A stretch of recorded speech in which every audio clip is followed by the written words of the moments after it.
नमस्कार दोस्तों, target with PS Parihar channel में आपका स्वागत है। आइए शुरू करते हैं और देख लेते हैं कि आज के समाचार पत्रों में विद्यार्थी जीवन से संबंधित कौन कौन सी सूचनाएं हैं। तो वीडियो को जल्दी से लाइक कर दें, शेयर कर दें और जिन छात्रों ने चैनल को अभी भी सब्सक्राइब न किया हो तो जल्दी से सब्सक्राइब कर लें ताकि आप लोगों को भी इसी प्रकार की ऑथेंटिक अपडेट सबसे पहले मिलती रहे। खबर की शुरुआत करते हैं टीजीटी और पीजीटी से, माध्यमिक शिक्षा सेवा चयन बोर्ड से। सरकार की समायोजन नीति का लगातार विरोध हो रहा है और लिखा कि एडेड स्कूलों में शिक्षकों की समायोजन प्रक्रिया का विरोध। शिक्षक संगठनों का ये मानना है कि इस तरीके से शिक्षकों के पद धीरे धीरे समाप्त किए जा रहे हैं और यहाँ पर लिखा कि माध्यमिक शिक्षा विभाग द्वारा अशासकीय सहायता प्राप्त विद्यालयों में शुरू की जा रही शिक्षकों की समायोजन प्रक्रिया का विरोध हो रहा है। चूँकि इसमें होता ये है कि सरकार का ये कहना है कि कुछ विद्यालयों में अध्यापक ज़्यादा हो गए हैं और जहाँ पर अध्यापक नहीं है वहाँ पर, जहाँ पर ज़्यादा अध्यापक है वहाँ से उनको समायोजित किया जाएगा। तो उसी का यहाँ पर विरोध हो रहा है और लिखा कि शिक्षक संगठनों का कहना है कि विभाग राजकीय विद्यालयों में सरप्लस शिक्षकों का समायोजन तो आज तक कर नहीं पाया और जो चयन बोर्ड के जो विद्यालय हैं यानी एडेड जो विद्यालय हैं वहाँ पर ज़बरदस्ती जो प्रक्रिया है उसको छेड़ रहा है। माध्यमिक शिक्षक संघ के प्रदेशीय मंत्री आरपी मिश्र ने कहा कि शहरी क्षेत्र के एडेड विद्यालयों को छोड़ दिया जाए तो ग्रामीण क्षेत्र के विद्यालयों में पर्याप्त छात्रों की संख्या है लेकिन यहाँ पर शिक्षकों की कमी है। सरकार इसके बारे में नहीं सोच रही है और ऐसे में वहाँ नए पद सृजित किए जाने चाहिए थे। जहाँ छात्र कम है वहाँ पर अमान्य विद्यालयों के छात्रों को समायोजित कर दिया जाए, सीधी सी बात है। और वहीं पर माध्यमिक शिक्षक संघ चेत नारायण गुट के संजय द्विवेदी का कहना है कि एडेड विद्यालयों में शिक्षकों का प्रस्तावित समायोजन अवैध है। सरकारी विद्यालयों में वरिष्ठता प्रदेश स्तर पर होती है लेकिन एडेड विद्यालय स्वयं में एक इकाई है, इसलिए इन विद्यालयों में शिक्षकों का समायोजन गैर कानूनी है और लगातार इसका विरोध हो रहा है और कहना है कि कम छात्र संख्या पर पद समाप्त करने का प्रस्ताव का विरोध। सरकार का ये कहना है कि जहाँ पर पदों की संख्या, जहाँ पर छात्र कम है वहाँ पर पद खत्म कर दिए जाएंगे, ऐसा भी एक प्रस्ताव बनाया गया। तो यही कारण है कि जो भी भर्तियों के जो विज्ञापन आ रहे हैं जहाँ पर 35,000, 30,000, 20,000 का विज्ञापन आना चाहिए तो वहीं पर आप लोगों ने देखा कि लगभग 4,000 पदों पर विज्ञापन जारी हुआ है टीजीटी और पीजीटी का। एक और भर्ती आने की चर्चाएं थी, लगता है समायोजन की वजह से उसमें भी पदों की संख्या काफ़ी कम हो सकती है या हो सकता है कि भर्ती ही ना आए। अब यहाँ पर लिखा है कि उत्तर प्रदेश माध्यमिक शिक्षक संघ ने सहायता प्राप्त माध्यमिक विद्यालयों के शिक्षकों के समायोजन और कम छात्र संख्या पर पद खत्म करने के शासन के प्रस्ताव का विरोध किया है।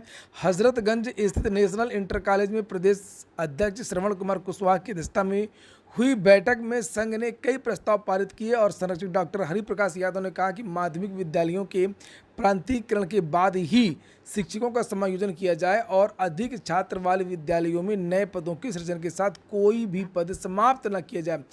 तो आप लोगों को पता होगा कि जब 2021 की जो भर्ती हुई है उसके पहले 2019 में जो अधियाचन आया था तो उसमें 39,000 पद जो रिटायरमेंट के जो खाली हुए थे तो 39,000 पदों का अधियाचन आया था। लेकिन यहाँ पर देख सकते हैं आप लोग केवल 15,000 पदों पर ही विज्ञापन निकाला गया था और जो पिछली टीजीटी पीजीटी की भर्ती हुई थी वो 15,000 पर ही हुई थी। और तभी से, जब से समाचार पत्र के माध्यम से ये जानकारी दी गई, तभी से इसका विरोध हो रहा है और 24,000 पदों को सीज कर दिया गया है टीजीटी और पीजीटी के लिए और ये कहा गया है कि विद्यालयों में छात्रों की संख्या कम है इसलिए कम अध्यापकों की ज़रूरत है। और इसीलिए यहाँ पर ये मैंने भी आप लोगों से बताया था कि समय समय पर सरकार कमेटी बनाती रहती है और इन कमेटियों से लगातार टीजीटी और पीजीटी के जो पद हैं वो कम हो रहे हैं। अमर उजाला की ये न्यूज़ है और इसमें एक नीचे एक और सूचना है और ये सूचना है हजारों पद खाली लेकिन भर्ती में अर्हता का अड़ंगा।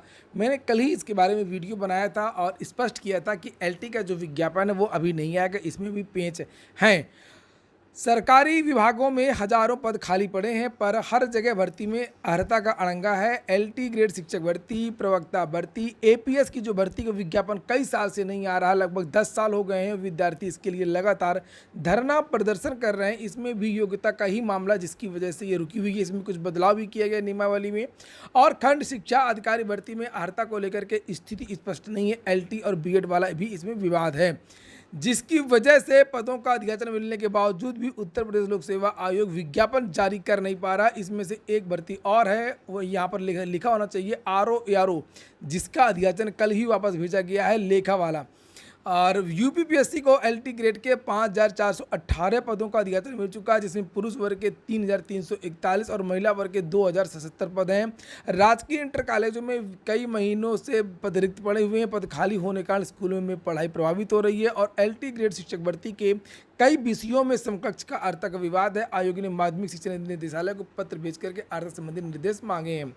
हालांकि पत्र तो आ चुका है, लेकिन अर्थ का जो मामला है वो कोर्ट में भी चल रहा है एलटी का। वहीं पर नीचे लिखा हुआ है कि बीईओ के भी करीब 3 दर्जन पदों का अधियाचन लोक सेवा आयोग को मिल चुका है। इसमें भी विवाद फंसा हुआ है। और एपीएस अपर निजी सचिव के भी 300 से अधिक पदों में भर्ती के लिए आयोग के पास 2 साल से अधियाचन पड़ा हुआ है, लेकिन यह भर्ती भी आर्ता के विवादों में फंसी हुई है। और पिछले दिनों इन सभी भर्तियों के लिए अभ्यर्थियों ने आयोग में ज्ञापन दिए और विज्ञापन जारी करने की मांग की। अगली सूचना है, प्रवक्ता पुस्तकालय के 110 पदों पर भर्ती की तैयारी है। प्रदेश के राजकीय महाविद्यालयों में प्रवक्ता पुस्तकालय के 110 पद खाली हैं। उच्च शिक्षा निदेशालय इन पदों का अधियाचन शासन को भेज चुका है। पहली बार प्रवक्ता पुस्तकालय के पदों पर भर्ती शुरू होने जा रही है।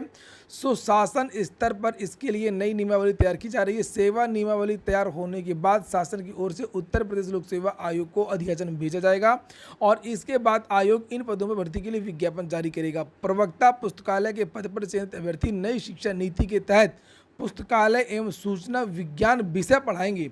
इसीलिए यहाँ पर लिखा हुआ है, आप देखेंगे ऊपर कि कॉलेजों में अब लाइब्रेरी साइंस भी पढ़ाएंगे प्रवक्ता पुस्तकालय महाविद्यालयों में। और नीचे यहाँ पर देख लीजिए, लिखा है कि राजकीय महाविद्यालयों में तैनात पुस्तकालय अध्यक्ष अब पुस्तकालय की देखरेख के साथ विद्यार्थियों को लाइब्रेरी साइंस भी पढ़ाएंगे। उनके पास यूजीसी से निर्धारित अर्हता है या नहीं है, इसके लिए शासन के निर्देश पर उच्च शिक्षा निदेशालय ने सभी प्राचार्यों को पत्र भेज करके जानकारी भी मांगी है। नीट पीजी की काउंसलिंग के लिए रजिस्ट्रेशन आज से प्रदेश के सरकारी व निजी मेडिकल कॉलेजों में पीजी की काउंसलिंग के लिए रजिस्ट्रेशन सोमवार से शुरू हो रहा है, जो 8 अक्टूबर तक चलेगा। रजिस्ट्रेशन के बाद एमडी एमएस एमडीएस की 2800 सीटों पर एडमिशन के लिए काउंसलिंग होगी।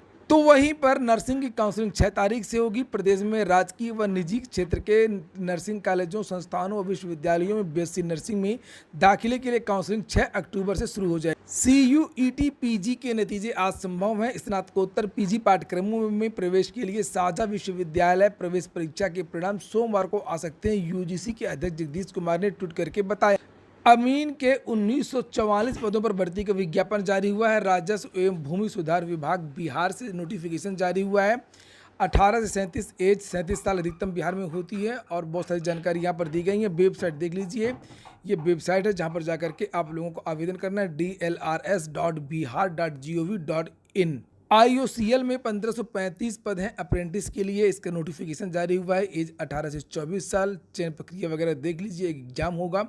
आवेदन की जो लास्ट डेट है वो 23 अक्टूबर है। वेबसाइट है iocl.com, यहाँ पर जाकर के आप लोग अपनी अर्हता, अपनी योग्यता के अनुसार आवेदन कर सकते हैं। और यहाँ पर अलग अलग योग्यताएं लिखी हुई हैं। 10वीं 12वीं से संबंधित विषय में डिप्लोमा, बीएससी, बीए, बीकॉम, अन्य निर्धारित पात्रता होनी चाहिए। यह अप्रेंटिस से 12 माह के लिए होगी।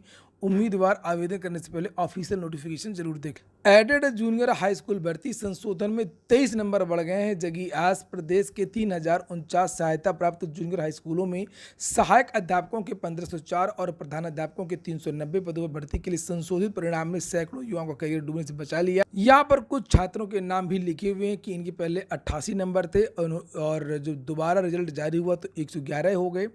ऐसे ही कुछ और भी छात्र जिनके 118 नंबर थे और संशोधित परिणाम में 127 हो गए।